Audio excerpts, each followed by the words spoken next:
AP ప్రభుత్వం ఒక కీలక నిర్ణయం తీసుకుందా అనేటువంటి అనుమానాలు అయితే తలెత్తుతున్నాయి. దీనికి కారణం ఏంటి అంటే ఏపీలో పేద ప్రజలకు కార్పొరేట్ వైద్యాన్ని అందించడమే లక్ష్యంగా తీసుకువచ్చినటువంటి ఒక పథకం ఆరోగ్యశ్రీ.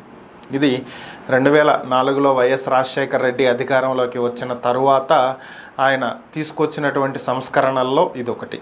సో అప్పటి నుంచి కూడా ఇది అప్పుడు రాజీవ్ ఆరోగ్యశ్రీగా నడుస్తూ ఉండేది.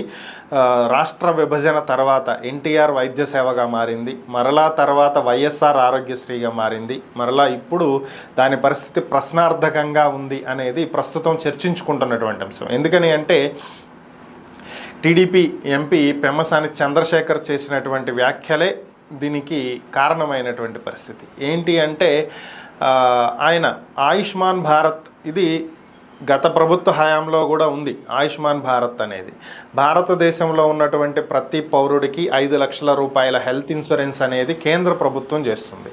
5 లక్షల రూపాయల వరకు కేంద్ర ప్రభుత్వమే చెల్లిస్తుంది, ట్రీట్మెంట్ తీసుకోవచ్చు. ఇది ఆయుష్మాన్ భారత్. సో అందరూ కూడా దీనికి రిజిస్టర్ అవ్వండి అని చెప్పి ఆయన పిలుపునివ్వటం జరిగింది. అంటే కేంద్ర ప్రభుత్వ పథకానికి ప్రచారం కోసం ఆయన చెప్పారో, అందరూ దీంట్లో కూడా రిజిస్టర్ అవ్వండి అనే ఉద్దేశంతో చెప్పారో, అసలు ఏ మీనింగ్లో చెప్పారనేది తెలియదు.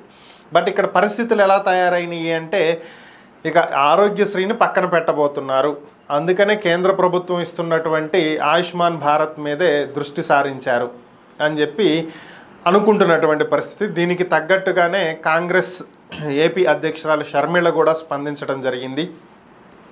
వైఎస్ఆర్ తీసుకువచ్చినటువంటి ఆరోగ్యశ్రీని పూర్తిగా నిర్వీర్యం చేయాలని ప్రస్తుత కూటమి ప్రభుత్వం చూస్తుందని, అందుకే టీడీపీ ఎంపీ పెమ్మసాని చంద్రశేఖర్ ఆయుష్మాన్ భారత్కి రిజిస్టర్ అవ్వమని చెప్పి పిలుపునివ్వటం జరిగిందని, ఆరోగ్యశ్రీ గురించి ఎక్కడా ప్రభుత్వం మాట్లాడట్లేదని, ఇప్పటికే కార్పొరేట్ ఆసుపత్రులకు 1,600 కోట్ల రూపాయలు బకాయిలు ఉండటంతో వాళ్ళు కొత్తగా ఎవరిని పేషెంట్లని ఆరోగ్యశ్రీ కింద తీసుకోవట్లేదని, ప్రభుత్వం వెంటనే బకాయిలు చెల్లించి ఈ పేషెంట్లకు వైద్యం అందేలా చూడాలి అని చెప్పి ఆమె డిమాండ్ చేయటం జరిగింది. అంటే దీన్ని బట్టి చూస్తే కొంచెం నిజంగానే ఏపీ ప్రభుత్వం పేద ప్రజలకు తీరని అన్యాయం చేస్తుందా, పేదవాళ్లకు కార్పొరేట్ వైద్యం అందేటువంటి అవకాశం లేకుండా చేస్తుందా అనేది అందరిలో తలెత్తుతున్నటువంటి ఒక అనుమానం. దీన్ని ప్రభుత్వం వెంటనే నివృత్తి చేయాలి అంటే దీని గురించి ప్రభుత్వం వెంటనే స్పందించాలి. ఆయుష్మాన్ భారత్ అనేది ఇంకా చాలామందికి తెలియదు. సో అది తెలియటం కోసం ఎంపీ అలా చెప్పారు.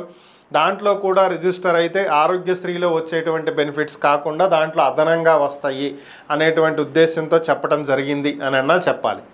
లేదు, ప్రస్తుతం ప్రభుత్వం ఉన్నటువంటి ఆర్థిక పరిస్థితుల కారణంగా ఆరోగ్యశ్రీని నడిపించేటువంటి పరిస్థితి కనిపించట్లేదు, మాకు భారం ఎక్కువ అవుతుంది కాబట్టి మేము దీన్ని పక్కన పెడుతున్నాం, కేంద్ర ప్రభుత్వం ఇస్తున్నటువంటి ఆయుష్మాన్ భారత్ ఎలాగూ ఉంది కాబట్టి దాని కింద కూడా కార్పొరేట్ వైద్యమే అందుతుంది కాబట్టి దాన్ని కంటిన్యూ చేస్తున్నామని అన్న చెప్పాలి.